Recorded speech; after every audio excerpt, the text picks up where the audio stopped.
Next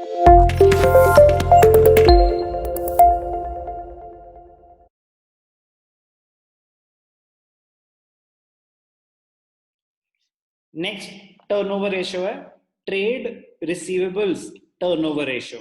अभी हमने क्या करा था, इन्वेंट्री टर्नओवर रेशियो।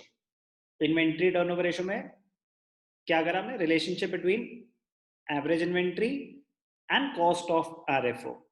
कितनी बार स्टॉक रोटेट हुआ, stock is valued at cost और नेट रियलाइजेबल वैल्यू, इसलिए उसको कॉस्ट से कंपेयर करते हैं। अगर कॉस्ट गिवन ना हो, कॉस्ट ऑफ आरएफओ, और कोई तरीका नहीं है निकालने का, तो आरएफओ लेना लास्ट ऑप्शन। बट कोई भी तरीका है, आरएफओ माइनस ग्रॉस प्रॉफिट या कंपोनेंट्स दे रखे हैं, तो कॉस्ट ऑफ आरएफओ यूज होगा inventory turnover ratio. Trade receivables turnover ratio. Trade receivables कौन होते हैं? People who owe us money, debtors and bills receivable collectively are termed as trade receivables.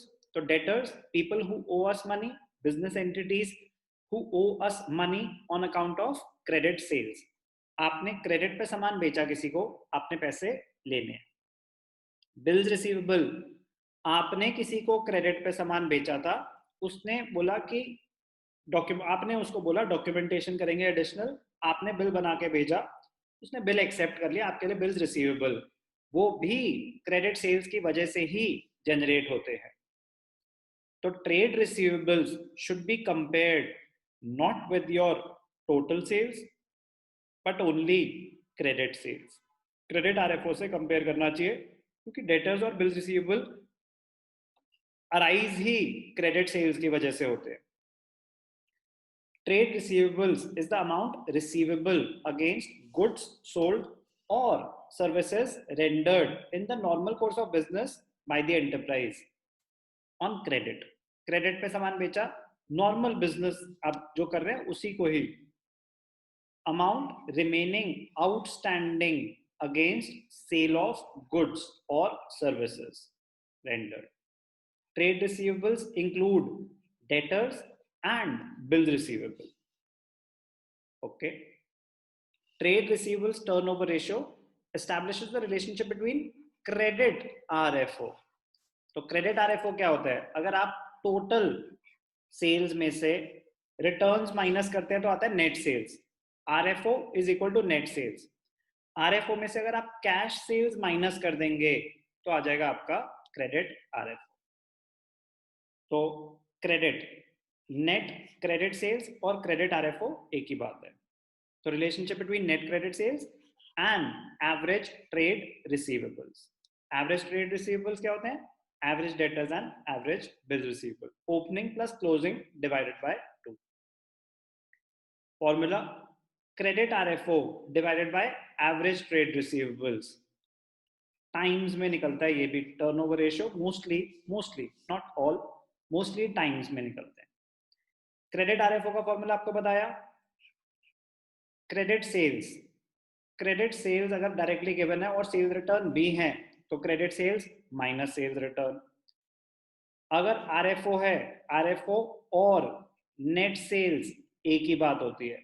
RFO क्या होता है आपका? नेट सेल्स, उसमें cash भी होता है, क्रेडिट भी होता है, बट रिटर्न्स माइनस हो चुके हैं, तो आपको सिर्फ और सिर्फ क्या माइनस करना है? कैश सेल्स, मतलब cash RFO. Total sales minus cash sales minus returns will give you credit sales. Total sales minus sales returns will give you net sales. Net sales आपका RFO होता है, revenue from operations में returns already deducted है। तो अगर आपके पास RFO है, that is net sales, उसमें से cash RFO, cash sales minus करेंगे तो आ जाएगा आपका credit sales या credit RFO. Average trade receivables, opening trade receivables plus closing trade receivables divided by 2. अब ट्रेड रिसीवेबल्स में क्या आते हैं? Debtors and bill receivable. तो opening debtors plus opening bill receivable plus closing debtors plus closing bill receivable divided by 2।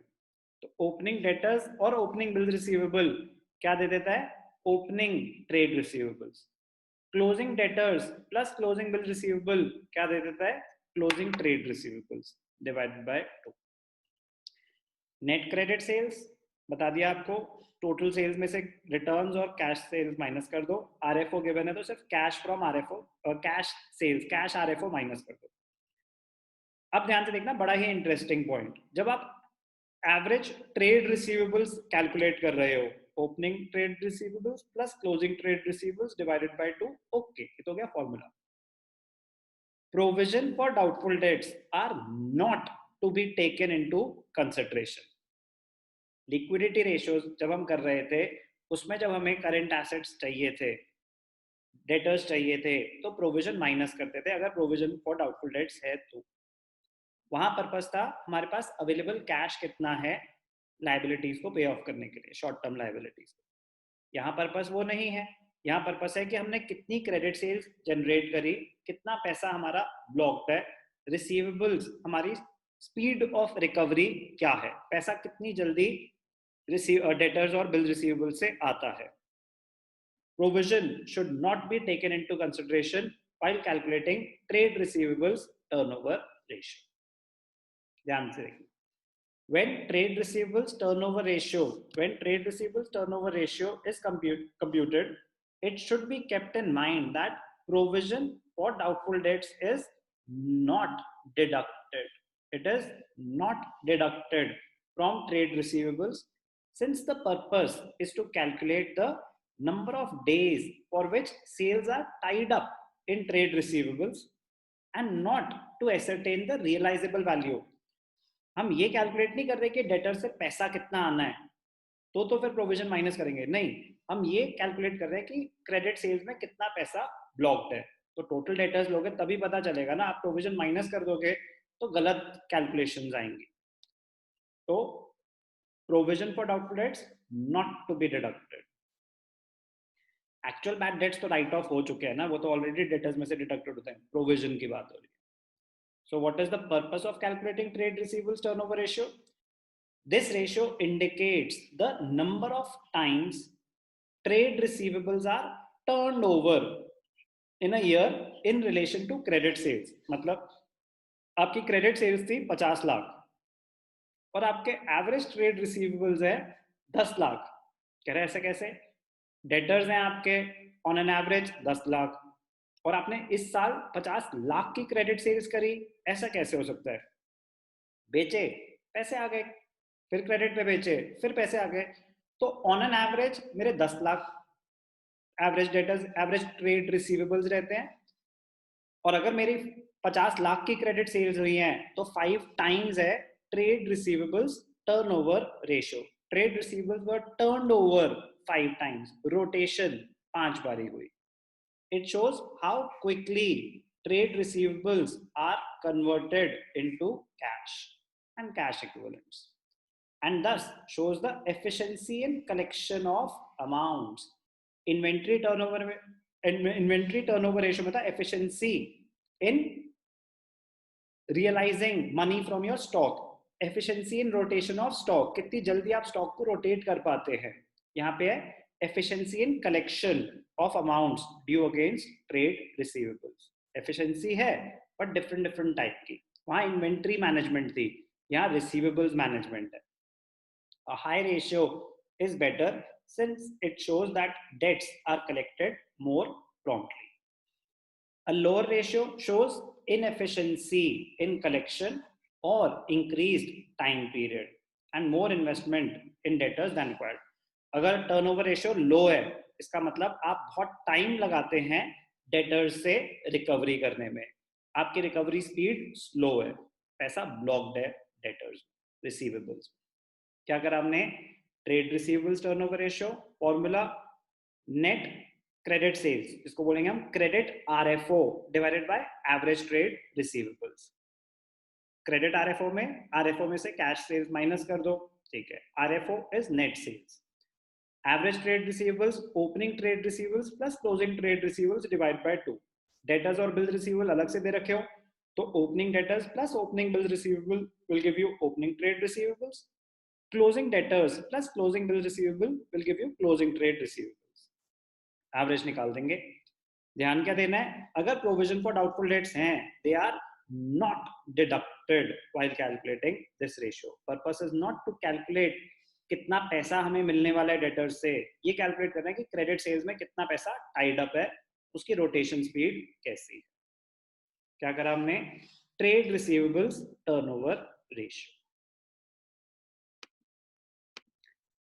Trade receivables turnover से related एक होता है ratio additional, debt collection period. Very very important, very very interesting.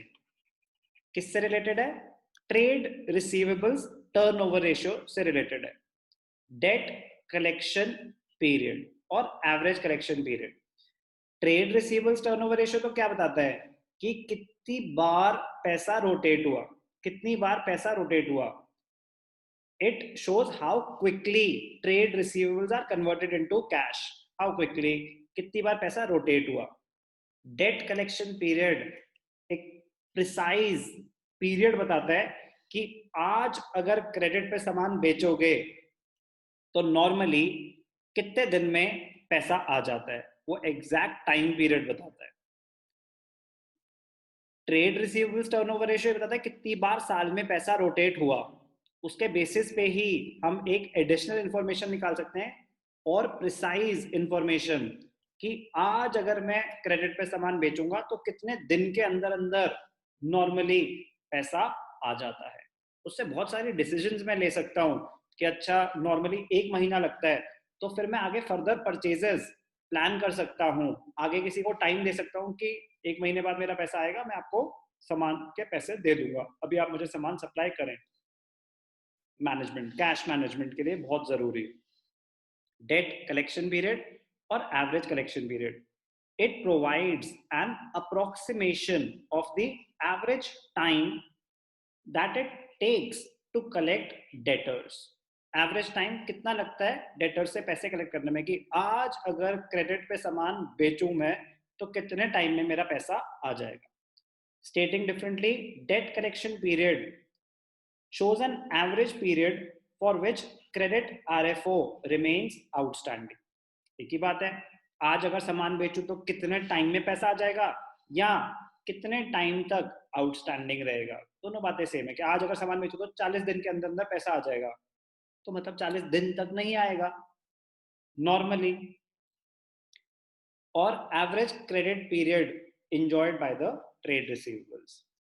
अब days में भी calculate कर सकते हैं, मंथ्स में भी कैलकुलेट कर सकते हैं। अगर आप कैलकुलेट कर रहे हो डेज में, अगर आप कैलकुलेट कर रहे हो डेज में, तो एक साल में कितने दिन होते हैं, 365। अगर उन्होंने कुछ मेंशन नहीं करा, कभी कभी वो बोल देंगे take number of days as 360, उन्होंने बोल दिया तो हम 360 ले लेंगे। उन्होंने कुछ मेंशन नहीं करा तो नंबर ऑफ डेज लेना 365। तो अगर आप डेज में कैलकुलेट कर रहे हैं डेट कलेक्शन पीरियड और एवरेज कलेक्शन पीरियड, तो फॉर्मूला होगा days 365 upon trade receivables turnover ratio. तो रेशियो चाहिए होगा आपको, ट्रेड रिसीवेबल टर्नओवर रेशियो, उसके बेसिस पे ये निकलेगा।